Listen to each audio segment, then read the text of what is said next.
Assalamu alaikum and welcome to Sports Flow. A lot happening in the world of sports. Well, actually a lot happening generally in the world. लेकिन हम focus sporting activities पे करते आए हैं और आज भी ऐसा ही होगा। एक तरफ फीफा वर्ल्ड कप जारी है जहां 48 टीमें 104 मैचेस में हमें 3 ममालिक में एक्शन में नज़र आएंगी। Imagine the global magnitude that we're witnessing at the moment in USA, Mexico and Canada. क्या दिलचस्प, क्या मज़ेदार मैचेस चल रहे हैं। I mean, honestly speaking, I'm more of a cricket fan. Football probably मेरे लिए एक सेकेंडरी स्पोर्ट है, बट जो मज़ा है ना फुटबॉल में, that's class apart. And we been talking about football. जो अपडेट्स हैं वो आपको जियो न्यूज़ के मुख्तलिफ प्लेटफॉर्म्स पे, चाहे वो मेन स्ट्रीम हो या सोशल मीडिया प्लेटफॉर्म हो, वहाँ से आपको अपडेट्स हम देते आए हैं, देते भी रहेंगे। दूसरी जानिब ICC women's T20 world cup जारी है जिसमें पाकिस्तान को पहले मैच में भारत के हाथों हुआ एक वन साइडेड मैच में 64 रन से शिकस्त हुई है। कोई नई बात नहीं है। टीम इंडिया, अगर हम वुमेंस क्रिकेट की बात करें तो वो एक डोमिनेटिंग फोर्स है इस वक्त वुमेंस क्रिकेट की दुनिया में, और मेंस क्रिकेट की दुनिया में उनकी मेंस टीम डोमिनेट कर रही है। So there are things which they are doing around. This is what went down in that first match that Pakistan played against India.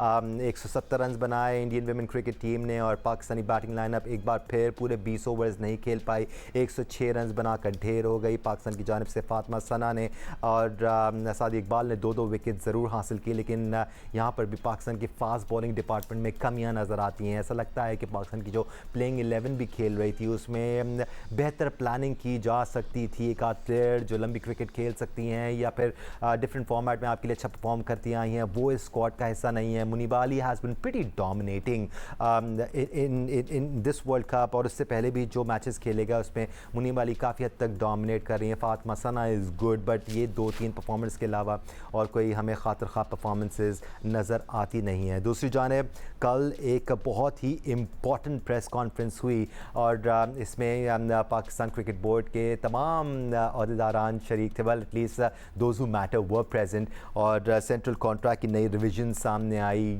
पूरा एक नया प्लान सामने आया है जिसको अप्लाई करके पाकिस्तान क्रिकेट को बेहतर बनाने के बारे में सोचा जा रहा है। वो नया प्लान क्या है, नया सेंट्रल कॉन्ट्रैक्ट कैसा होगा, उसमें कौन सा प्लेयर कहाँ जाएगा, क्या क्या होने वाला है और क्या इन तमाम चीज़ों पर अमल होगा, इस पर बात करेंगे थोड़ी देर बाद। सबसे पहले अपने एक्सपर्ट्स का तारुफ कराते हैं। आज एक्सपर्ट ओपिनियन के लिए हमारे साथ मौजूद हैं टेस्ट क्रिकेटर सिकंदर बाग, साथ साथ टेस्ट क्रिकेटर अहमद शहजाद ने हमें ज्वाइन किया है। After a very long time we have senior sports journalist mister Abdul Majid Bhatti with us as well. Bhatti साहब, आप ही से आगाज़ करेंगे। इतने दिनों बाद आपने चेहरा दिखाया है, अच्छा लग रहा है भट्टी साहब to have you on the show. और भट्टी साहब, वुमेन्स क्रिकेट की जब हम बात करते हैं तो शायद हमसे भी थोड़ी कोताही हो जाती है कि हमने बार वहीं रखा हुआ है जहां हम पाकिस्तान मेंस क्रिकेट का बार रखते हैं। शायद थोड़ा सा और नीचे होने की ज़रूरत है, शायद हमें थोड़ा सा रियलिस्टिकली सोचने की ज़रूरत है, इस बात का अंदाज़ा लगाने की ज़रूरत है कि वुमेन्स क्रिकेट स्टैंड कहाँ करती है पाकिस्तान में।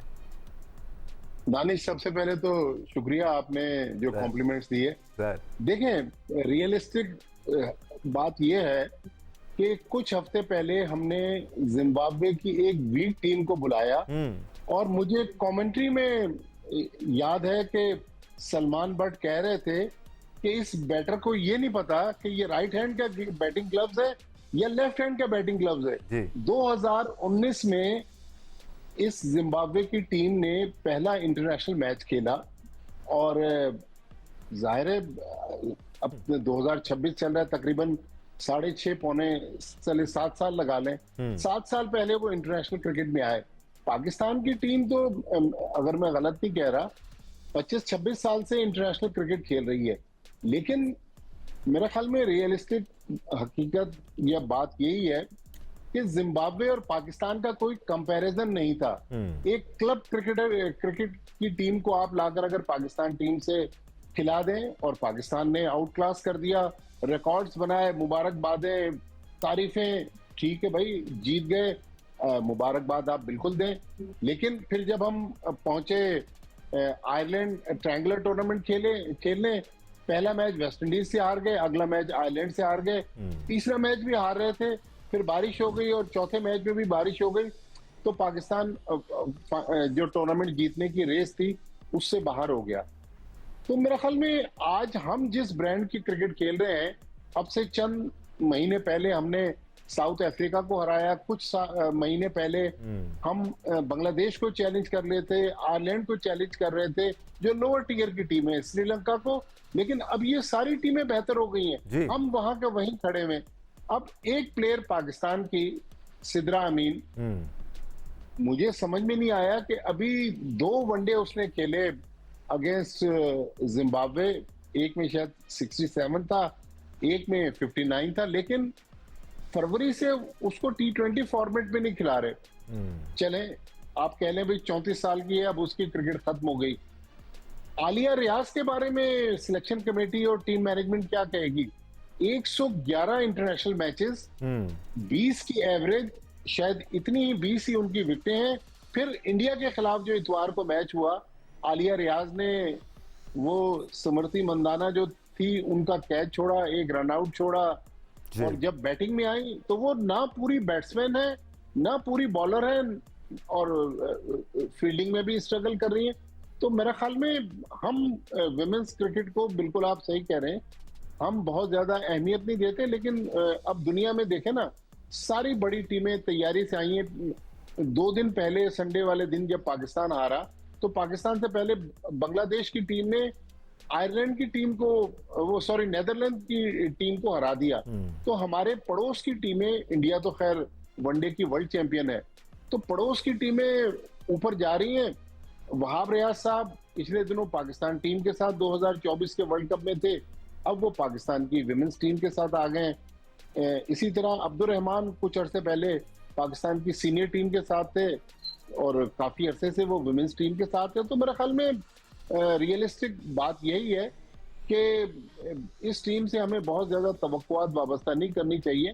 अगर आपने सिद्रा अमीन को निकाला, तो बाकी लड़कियां जो अंडर परफॉर्म कर रही हैं उनको भी निकालना चाहिए ना। लेकिन चूंकि लोगों की तवज्जो नहीं है, विमेंस क्रिकेट में बहुत मामला खराब है, सिलेक्शन में बहुत गड़बड़ हुई है।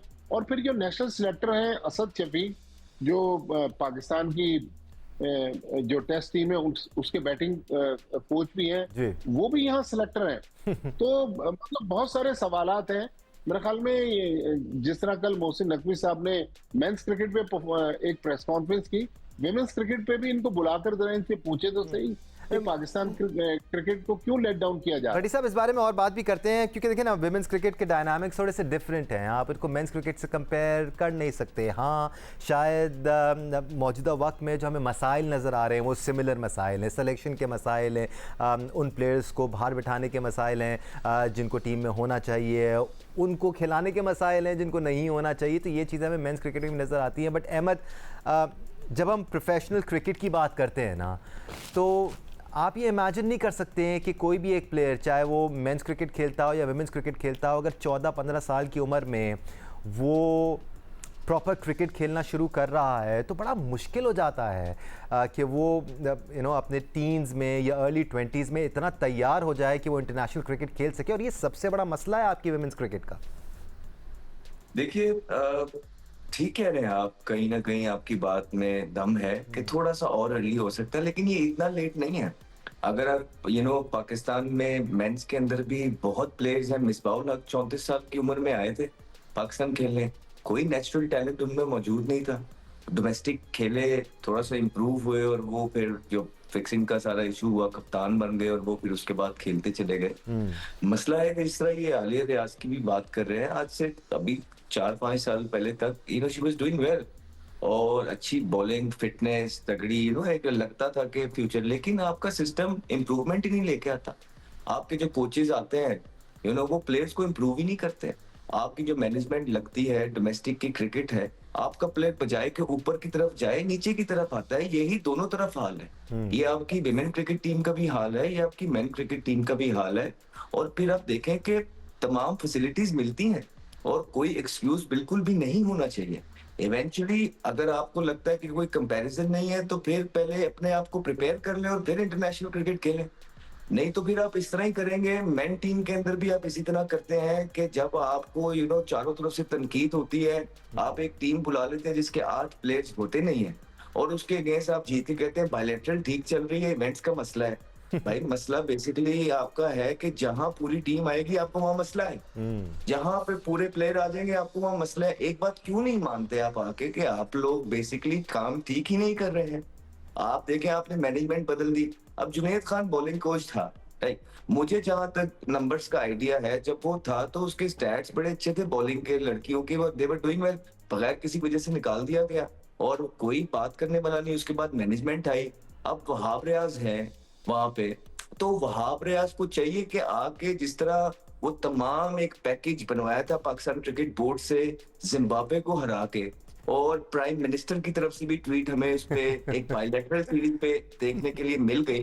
तो मैं चाहूंगा कि एक पैकेज अगर बन सके हमारा, कि ये जो हमारी ट्राई सीरीज हुई है जिससे अभी 2 हम हारे हैं, 2 मैच वॉश आउट हो गए, आयरलैंड से हार के, उसका भी बन जाए। और फिर ये इंडिया वाला देखिए, अभी मैचेस पड़े हैं, हम चाहते हैं कि हम इनका हौसला बुलंद करें, लेकिन कहीं ना कहीं अवाम को भी बताना ही पड़ेगा कि ये चीजें हैं जो होती आ रही हैं, और ये तमाम चीजें वही हैं दानिश, बिल्कुल कि एक सिस्टम के फ्लॉज जब हम बताते आ रहे हैं, चाहे वो मेन है चाहे वो विमेन है। आपको अभी आगे चल के जो सेंट्रल कॉन्ट्रैक्ट सारा अनाउंस किया, हम उस पर बात करेंगे तो जरा बताएंगे चीजों का। लेकिन अनफॉर्चुनेट है कि हमारी लड़कियों को भी ऐसी मेंटरशिप नहीं मिल रही, ऐसे कोचेस नहीं मिलते, ऐसे प्लेयर्स नहीं मिलते, या ऐसा सिस्टम नहीं मिलता कि जो उनकी क्रिकेट को इनहेंस कर सके, और जिससे वो 3 साल के बाद जब इन्हें आप कोई देखे तो वो पहले से बेटर क्रिकेटर हो।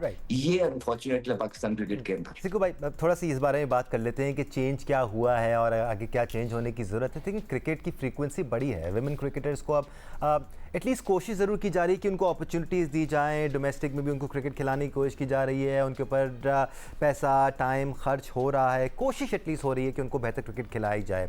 बट मसला वही है ना सिक्कू भाई, जब तक आप कंपेरेटिव क्रिकेट नहीं खेलेंगे, अपने से बेहतर टीमों के साथ खेल के आपको मारना ही पड़ेगी, जब तक आपके अंदर उस लेवल की बेहतरी नहीं आएगी। और ये बहुत बड़ा फुकदान है वुमेन्स क्रिकेट में भी, that they don't have quality cricket teams to play against.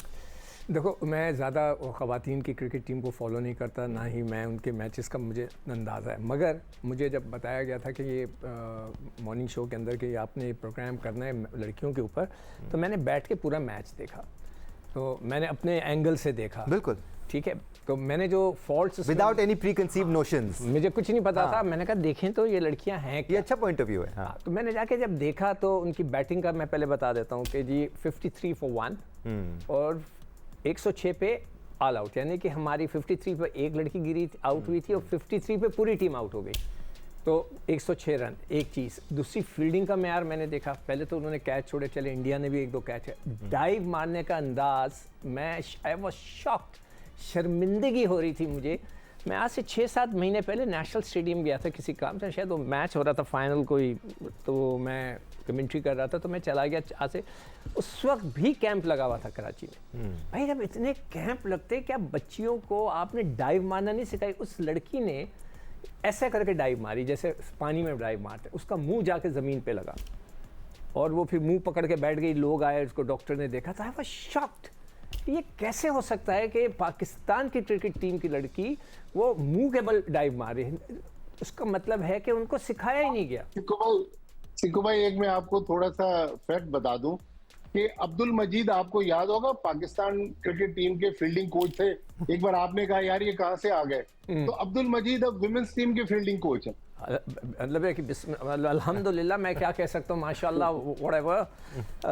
तो यही तो प्रॉब्लम है। जब हनीफ साहब मेंस के कोच लग सकते हैं, तो मजीद साहब भी वुमेन के फील्डिंग कोच लग ही सकते हैं सर। ठीक, तो अब उसके बाद फिर मैंने उनकी बॉलिंग देखी। अब्दुल रहमान है ना बॉलिंग कोच, यार स्पिन बॉलिंग कोच है। Umaid Asif fast bowling coach. तो नहीं, तो स्पिन बॉलिंग, तो वो जो बच्ची शुरू में ओवर करा रही थी, वो हर बॉल टांग पे करा रही थी उस, और इंडियन लड़की ने उसको लेग स्टंप के पर 3 चौके 4 चौके मार दिए स्वीप करते हुए, ठक ठक।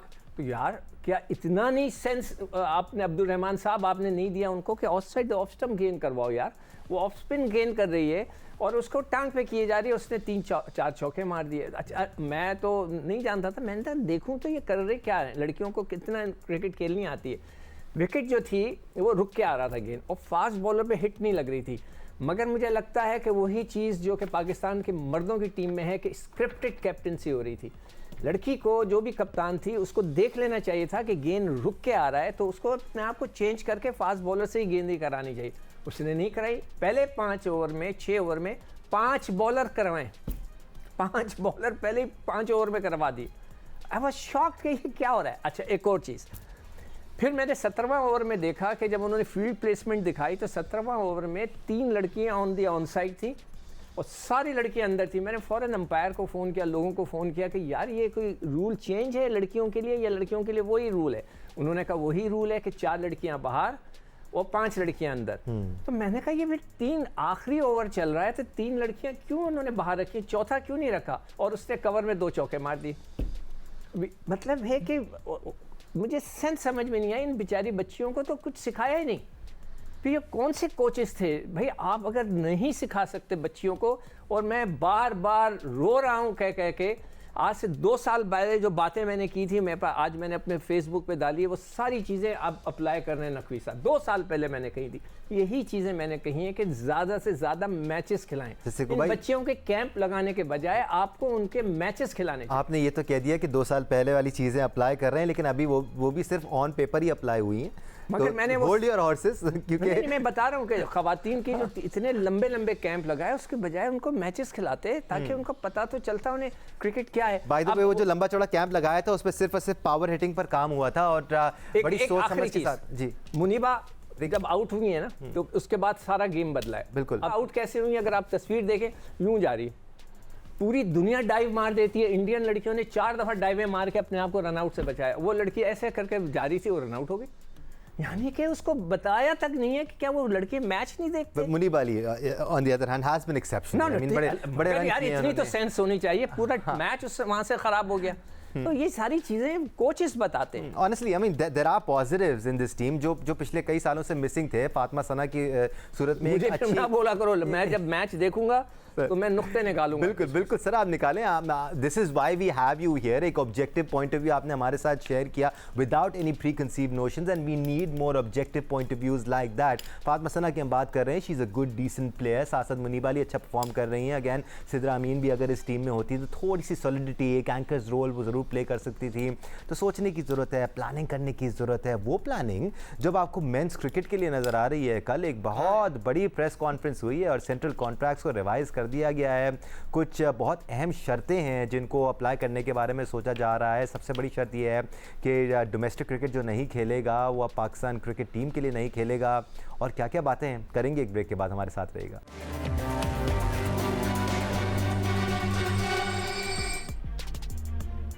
Welcome back once again to Sports Flow, talking about viral stories. तो कल से लेके अब तक पाकिस्तान के नए central contract, Pakistan cricket board के नए सेंट्रल कॉन्ट्रैक्ट्स को लेके काफ़ी बाज़गश सुनाई दे रही है और काफ़ी तब्दीलियां की गई हैं। कल पीसीबी के बड़े सर जोड़कर बैठे, एक बहुत बड़ी प्रेस कॉन्फ्रेंस हुई जिसमें माइक हैसन भी शामिल थे, मोहसिन नकवी साहब भी शामिल थे, आकिब जावेद भी शामिल थे। कोई सख्त कड़क सवाल भी हुए पॉलिसीज़ को लेकर, लेकिन काफ़ी बड़े बड़े फैसले किए गए हैं जिसमें सबसे पहले सेंट्रल कॉन्ट्रैक्ट्स की रिवीजन है। अब टेस्ट स्पेशलिस्ट को ए कैटेगरी दी जाएगी और वो प्लेयर जो टेस्ट के साथ वनडे खेलेंगे वो ए बी ट्रैक में होंगे। साथ साथ वो प्लेयर जो सिर्फ वाइट बॉल क्रिकेट खेलेंगे, यानी कि सिर्फ वनडे क्रिकेट और टी20 क्रिकेट खेलेंगे, वो सेंट्रल कॉन्ट्रैक्ट की बी और सी कैटेगरी में होंगे। जबकि डी कैटेगरी में वो प्लेयर्स होंगे जो सिर्फ टी20 क्रिकेट खेलेंगे। और इन तमाम कैटेगरीज के मुआवजे भी जाहिर सी बात अलग होंगे। सबसे ज़्यादा मुआवजा जो इतलात हैं वो टेस्ट प्लेयर्स के पास होगा, क्योंकि वो प्लेयर्स जो कि टी20 खेल रहे होंगे वो दुनिया भर में लीग्स खेल सकते हैं। जो सिर्फ टेस्ट स्पेशलिस्ट होंगे उनको लीग्स खेलने की इजाज़त नहीं होगी। जो वनडे खेल रहे होंगे वो 2 से ज़ायद लीग्स खेल नहीं पाएंगे। इसके साथ साथ टी20 क्रिकेटर्स को फ्री हैंड होगा कि वो जहां चाहें लीग्स खेल सकते हैं। साथ साथ जो सिलेक्शन क्राइटेरिया है उसको भी तब्दील किया गया और कहा जा रहा है कि 80% सिलेक्शन पाकिस्तान की टीम में अब डेटा बेसिस पर होगी, यानी कि वो डेटा जो डोमेस्टिक क्रिकेट से कलेक्ट किया जाएगा। ये भी शर्त रखी गई है। By the way, I am getting very excited talking about all these points, क्योंकि ये अच्छी तब्दीलियाँ, बड़ी तब्दीलियाँ अगर इम्प्लीमेंट हो जाएं कि वो प्लेयर्स जो डोमेस्टिक नहीं खेलेंगे वो पाकिस्तान टीम के लिए भी नहीं खेलेंगे। भट्टी साहब, जितनी बातें मैंने की हैं ठीक की हैं, तस्दीक भी कर दीजिएगा, साथ साथ अपडेट भी कर दीजिएगा। और क्या क्या बड़े फैसले किए, क्योंकि पाकिस्तानी क्रिकेट के फैंस बड़े एक्साइटेड हैं। ये सारी इंप्लीमेंटेशंस हो जाए तो अच्छा होगा पाकिस्तान क्रिकेट के लिए। दानिश, अगर इस नए सिस्टम से पाकिस्तान क्रिकेट दुनिया की टॉप टीमों में आ जाए तो हमें कोई उस पर ऐतराज नहीं है। बिल्कुल ये सिस्टम जो है उसको आगे चलना चाहिए। लेकिन आकिब जावेद ने तो कल ये कह दिया कि भाई मैं टाइम लाइन नहीं दे सकता कि कब रिजल्ट आना शुरू होंगे, लिहाजा 6 महीने बाद आप ये ना पूछेगा कि टीम क्यों हार रही है। तो साथ साथ उन्होंने तो ये भी कह दिया कि हमारे लिए मैच विनर इंपॉर्टेंट है, चाहे वो 50 रन बनाए या 10 रन बनाए, मैच अगर उसने जिता दिया तो हमारे लिए वो इंपॉर्टेंट है। बट जब हम टीम सेलेक्ट करते हैं तो ये चीजें हम मद्देनजर नहीं रखते। भट्टी साहब जी, भट्टी साहब। दानिश, जब मिकी आर्थर पाकिस्तान टीम के हेड कोच थे उस वक्त फिटनेस टेस्ट होते थे, वो फिर पता नहीं क्या हुआ, फिटनेस टेस्ट खत्म हो गए। कल उन्होंने कहा जी फिटनेस टेस्ट होंगे, बहुत अच्छी बात है। पिछले साल जब सेंट्रल कॉन्ट्रैक्ट अनाउंस हुए उसकी आप प्रेस रिलीज उठा के देख लें, उसमें ये चीज मौजूद है कि लड़कों को डोमेस्टिक क्रिकेट खेलनी है, लड़कों ने नहीं खेली। अब एक चीज जो मुझे नजर आ रही है, भट्टी साहब नहीं खेली फिर भी टीम में आ गए। जी भट्टी साहब, देखे ना, Babar Azam with all due respect, जब टेस्ट टीम से ड्रॉप हुए अगेंस्ट इंग्लैंड, मुल्तान टेस्ट से ड्रॉप हुए, कायद-ए-आज़म ट्रॉफी चल रही थी, वो खेलने नहीं गए। शाहीन शाह आफरीदी वो फर्स्ट क्लास क्रिकेट नहीं खेलते। डोमेस्टिक क्रिकेट से मुराद ये नहीं है कि वनडे क्रिकेट या T20 cricket, first class cricket important है। फर्स्ट क्लास क्रिकेट ये लोग खेलते नहीं है। कल जो मोहसिन नकवी साहब ने कहा कि 85% अब जो है वो डेटाबेस सारा काम होगा और 15% काम रह गया सिलेक्टर्स का।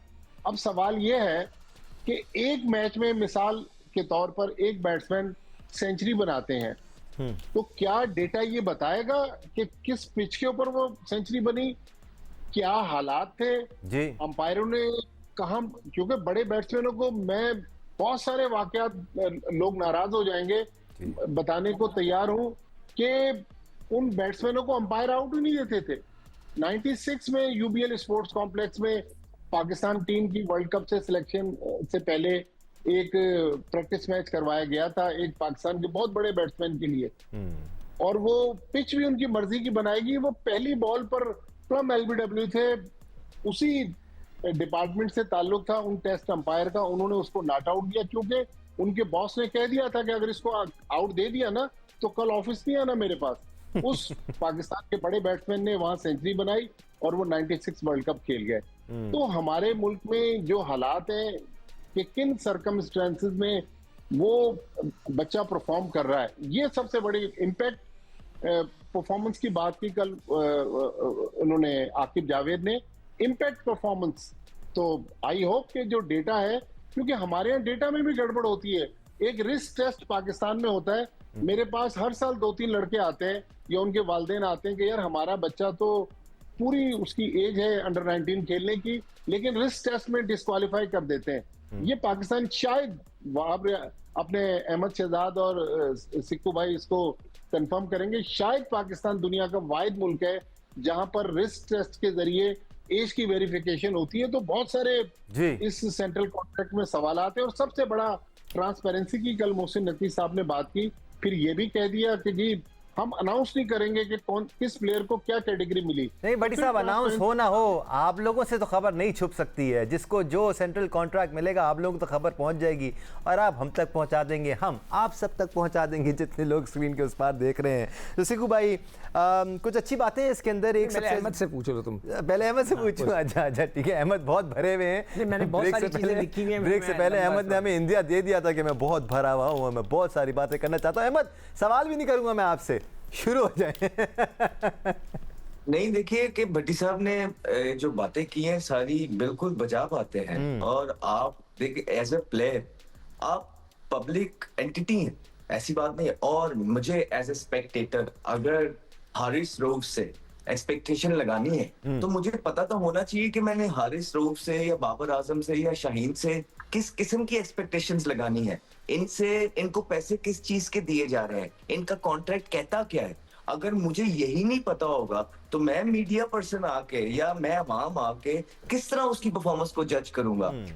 Utter nonsense, this is utter nonsense. मुझे लग ये रहा है कि अपने किसी लोगों को अप्लाइज करने के लिए, क्योंकि वो कहते हैं, आपके प्लेयर्स कहते हैं और ये आपके यंगस्टर्स प्लेयर्स आके बाहर निकालते हैं सारी चीजें, वो कहते हैं कहते हैं उनका दिल ही नहीं करता है। वो कहते हैं कि पैसे कितने मिलते हैं पाकिस्तान की तरफ से, हम पूरा साल पाकिस्तान से खेल जाए या 4 साल खेलते रहे और लीगे हम जो है ना सिर्फ 1 साल खेल जाए, हमारा सारा कुछ कवर हो जाता है। वो ये भूल गए हैं कि ये तमाम चीजें जो है उनको पाकिस्तान के सितारे की वजह से ही मिली है। जी। अगर पाकिस्तान उनको अपॉर्चुनिटी ना देता, मुल्क उनको अपॉर्चुनिटी ना देता, ये अवाम उनको देखती ना, प्यार ना करती, तो उनको किसी लीग ने इतनी बुलाना था।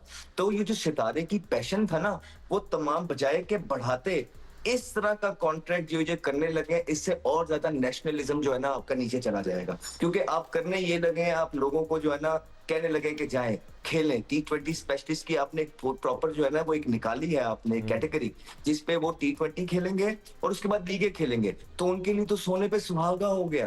तो फिर आपने पास के अंदर, और वही लोग मुझे फॉर एग्जाम्पल मिसबाउल हक या वकार यूनुस थे, ये थे ना आमिर के केस में भी, इमाद के केस में भी, तो यही बात करते थे ना कि यार ये लड़कों का ना पाकिस्तान की तरफ से खेलने का दिल ही नहीं करता है, ये रेड बॉल खेलना ही नहीं चाहते हैं, इनका तमाम तरफ जो ध्यान है वो लीग्स की तरफ है। तो बजाय के आप उसको रेक्टिफाई करते हैं और नेशनलिज्म बढ़ाते हैं, आपने तो एक कैटेगरी निकाल दी है, उसको जो है ना बिल्कुल बैक कर रहे हैं प्लेयर्स को। तो लग ऐसे वो जो गठजोड़ की हम बात करते हैं ना कि सिलेक्शन कमेटी के अंदर, पीसीबी के अंदर 2 तेरे 2 मेरे 2 तेरे, वो 2 तेरे जितना जिसका बंदा पावर में है वो उस तरह के डिसीजन अपनी फेवर के अंदर निकलवा लेता है। और क्या तमाम चीजें जो थी वो सेंट्रल कॉन्ट्रैक्ट की वजह से हो रही है। आप बांग्लादेश से व्हाइट वॉश सेंट्रल कॉन्ट्रैक्ट की वजह से हुए, आप वर्ल्ड कप से क्वालिफाई भी नहीं कर पाए, आप सेंट्रल कॉन्ट्रैक्ट की वजह से, आप चैंपियंस ट्रॉफी से बाहर हुए, एशिया कप का फाइनल हारे, आप हार ही जा रहे हैं। यही लॉर्ड जो है ऑलमोस्ट ये 8 इवेंट आ गई है, ये सेंट्रल कॉन्ट्रैक्ट की वजह से हार गई है। बजाय कि आप डिडक्शन लेके आए, इनके जो पूरी दुनिया के अंदर ये होता है परफॉर्मेंस बेस्ड जगह है ना, आप जब परफॉर्मेंस नहीं करते हैं तो आपकी कटौती होती है, डिडक्शन। आप तो उनको और बढ़ाने लगे हैं। और आप टेस्ट क्रिकेट की बात कर रहे हैं, 2 मैच वो खेलते नहीं है आपके टेस्ट प्लेयर, आप उनके और पैसे बढ़ाने लगे हैं। सो मुझे लगता है कि प्लेयर्स की तरफ से हैवीली ब्लैकमेल किया जाता है प्लेयर्स को, और ये अंधिया दिया है। आकिब जावेद साहब ने ये बात आके कही है कि जी प्लेयर्स भी नाखुश होते हैं, और बजाय कि आप प्लेयर्स को टाइट करें, आप कहें कि ये परफॉर्मेंस क्या दे रहे हैं, आप कहें कि आपको माशाल्लाह अरबोपति बना दिया हमने, पाकिस्तान क्रिकेट बोर्ड ने, आपने क्रिकेट 9वें नंबर पे लाके खड़ा कर दिया, आप अभी भी उनकी बात सुनने की कोशिश कर रहे हैं। तो मुझे नहीं समझ आती है कि ये पाकिस्तान की क्रिकेट जो है ना किस तरफ जा रही है, कौन लोग किस तरह चला रहे हैं। कहते जी कंप्यूटराइज, यही बात दानिश हमने सुनी नहीं थी आज से 1.5 साल पहले कि सारी चीजें कंप्यूटराइज हो जाएंगी, कि डेटाबेस सिलेक्शन करेंगे। ये सुनी नहीं थी आपने कि तकदीरें बदलेंगी, ये आपने सुनी नहीं थी कि जो 5 मेंटोर्स लाए गए हैं ये तकदीर बदल देंगे। क्या ये तमाम चीजें जो आज की जा रही हैं वो पहले भी नहीं की गई थी बांग्लादेश से हार के?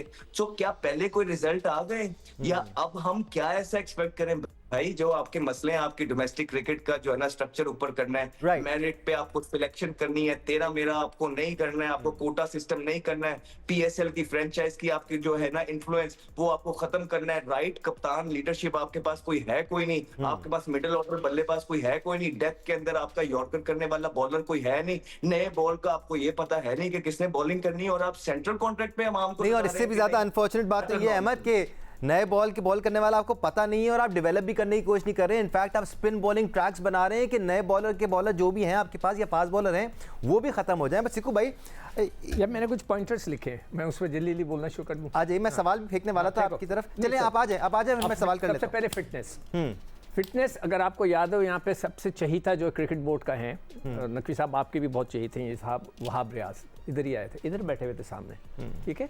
मैंने उनसे पूछा कि आप लोग आजकल फिटनेस टेस्ट क्यों नहीं करा रहे, तो हंसने लगा वहाब रियाज। तो हमने कहा भाई आप हंस रहे हो, मेरे पास रिकॉर्डिंग पड़ी है, आप बोलेंगे तो मैं दिखा दूंगा। कहने लगे लड़के आकर हमसे कहते हैं कि फिटनेस की बात ना करें। यार कभी हो सकता है जो क्रिकेट बोर्ड पैसे देता हो आपको क्रिकेट खेलने के, वो उसको डिक्टेट कर रहे हैं कि जी हमसे, और मैंने कहा यार तुम मजाक कर रहे हो। सबसे पहला प्री रिक्विजिट है ये। हाँ, तो कहने लगा कि लड़के हंस रहे हैं और कह रहे हैं कि जी हमसे, वो हंस रहा था वहां यार, फिटनेस टेस्ट नहीं करो। अब आ जाते हैं डोमेस्टिक क्रिकेट। मेरी और माइक हैसन का झगड़ा किस बात पे हुआ कि माइक हैसन कह रहा था कोई लड़का डोमेस्टिक क्रिकेट नहीं खेलेगा। मेरे पास मिनट्स पड़े हैं मोहसिन नकवी साहब, आप बोलेंगे तो मैं आपको भिजवा दूंगा, आप मंगवा लें अपने बंदों से जो वहां पे बैठे मिनट्स बनाते हैं। माइक हैसन ने बोला कोई लड़का डोमेस्टिक क्रिकेट नहीं खेलेगा। आप डोमेस्टिक क्रिकेट की बात कर रहे हैं? नाना करके मान गए हैं वो, भी अब खेलनी पड़ेगी डोमेस्टिक। वो तो अपना प्रोफाइल बना रहे हैं। क्या माइक हैसन को पाकिस्तान की क्रिकेट से इंटरेस्ट है? उन्होंने बड़े ज़बरदस्त अपनी प्रोफाइल लगाई हुई है कि मैंने ये जीत गया, ये ट्राई सीरीज जीत गया, ओमान को हरा दिया, यूएई को हरा दिया, अफगानिस्तान को हरा दिया। Well done boys. भाई ये भी तो लिखो कि कितने वर्ल्ड कप, कितने चैंपियंस ट्रॉफी, क्या क्या हारे। वो नहीं लिखा उन्होंने, वो अपनी प्रोफाइल बना रहे। अब आ जाते हैं डेटा। डेटा क्या फरिश्ते प्रोवाइड करेंगे आपको? वो बिलाल साहब बैठे हैं। 2 साल पहले मैंने ये सवाल उठाया, आज ही मैंने फेसबुक पे डाला है, ट्विटर पे ट्वीट किया है। 2 साल पहले मेरी जो प्रोग्राम हुआ था खानजादा के साथ, मैंने उनसे पूछा था बिलाल साहब हैं कौन, कभी क्रिकेट खेलिए? डेटा जमा करते हैं ना, डेटा क्या फरिश्ते देंगे उनको? मैं सिर्फ सवाल कर रहा हूँ नकवी साहब, मैं सिर्फ पूछ रहा हूँ आपसे कि क्या डेटा कौन देगा उनको? हम जैसे लोग ही देंगे ना, शैतान जो ग्राउंड पे बैठे होंगे। मुझे आज तक याद है कि एक स्पॉन्सर्ड टूर्नामेंट हुआ था जिसमें कहा गया था 100 करने पे 5000, उस ज़माने में 5000। अरे लोग कहते थे यार मेरे 100 करा दे, मेरे 90 हो गए यार, प्लीज़ 100 करा दे 5000। वहाँ पे डेटा, यही लोग, यही कोचेस बैठे होंगे डेटा प्रोवाइड करने। किसने 4 को 5 दबा दिया, 5। क्या डेटा में लिखा हुआ आएगा कि इसकी फिटनेस कैसी थी? क्या डेटा में लिखा हुआ आएगा उसने कितने कैच छोड़े? क्या डेटा में आएगा कि नो बॉल्स कितनी की? ये सारी चीज़ें होनी चाहिए भाईजान। जो बिलाल साहब, आप बहुत बड़े एक्सपर्ट होंगे डेटा के, पूरी दुनिया में ऑडिट होता है, मैंने किया हुआ है ऑडिट। मैं बैंकर हूँ, मैं बैंकिंग कर चुका हूँ। मैं ये नहीं कह रहा मुझे प्रेसिडेंट लगा दो बैंक का, मगर मैंने बैंकिंग की हुई है, मैंने खुद जाके ऑडिट किए चीज़ों को। तो ऑडिट फिजिकल भी होता है यार, फिजिकल होता है। ये थोड़ी होता है डेटा बना के दे दिया बस आप उसके बेसिकली आप डोमेस्टिक को जाके मॉनिटर करें, देखिए वहाँ कैसी क्रिकेट हो रही है। सिक्कू भाई थोड़ा रैप अप करने की तरफ चले क्योंकि टाइम खत्म हो रहा है। भाई आखिरी भाई देखिए ना, अगर आपके नहीं रह गया, सिक्कू भाई रैप अप कर रहे हैं, फिर हम खत्म कर रहे हैं। ओवर टाइम हो गए हैं सर। डेटा के पर ये जब मैं 3 मीटिंग्स अटेंड किए ना, 4 मीटिंग्स पाकिस्तान सिलेक्शन कमेटी की, वहाँ सिर्फ डेटा ही तो चलता है। भाई लाना निकालो, भाई इसका 150 का स्ट्राइकिंग रेट है, इसका 160 है, इसका 200, भाई इसको ले लो। बट सिक्कू भाई सबसे ज्यादा अनफॉर्चुनेट बात ये है कि डेटा देता कौन है? फिर 2 क्रिकेटर ऐसे हैं इस वक्त, शाहजेब खान और साद बेग, जो हर जगह परफॉर्म कर रहे हैं, जिन्होंने रन्स के अंबार लगा दिए, उनका डेटा किसी को नजर नहीं आता। एक आखिरी चीज, अगर सेंट्रल कॉन्ट्रैक्ट देना है सर, सेंट्रल कॉन्ट्रैक्ट सिर्फ टीम की परफॉर्मेंस बेस होना चाहिए। टीम 9वें नंबर पे आ गई, आप 1-1 लाख रुपया दें, नहीं दे रहा किसी को जाने भी ना दे, नो एनओसी, बैठो घर में। आप करें तो, अगर मोहसिन नकवी साहब एज ए इंटीरियर मिनिस्टर आप नहीं कर सकते ना ये काम, दुनिया का कोई शख्स नहीं कर सकता। किसी को भी लेके आ जाए chairman, only you can do it. खैर उन डंडा दिखाएं इनको, ये सब सीधे। अगेन उनका काम ये है कि आइडियाज़ को और जो सोच है उसको इम्प्लीमेंट करें, और फिर जो एग्जीक्यूशन है वो उन लोगों के ज़िम्मे है जिनको उन्होंने अपॉइंट किया हुआ है, चाहे वो सेलेक्टर हों या फिर क्रिकेट खिलाने वाले हों। आवेश अहमद, मैं आपकी तरफ आप आता, लेकिन प्रोग्राम का टाइम खत्म हो गया है। सिकंदर बख्श साहब बहुत शुक्रिया आपका। अब्दुल माजिद भट्टी साहब बहुत शुक्रिया आपका, आप तीनों ने हमें ज्वाइन किया। आपका शुक्रिया देखने के लिए। Keep on enjoying FIFA world cup and women's T20 world cup. हम आपके साथ अपडेट शेयर करते रहेंगे। अल्लाह हाफ़िज़।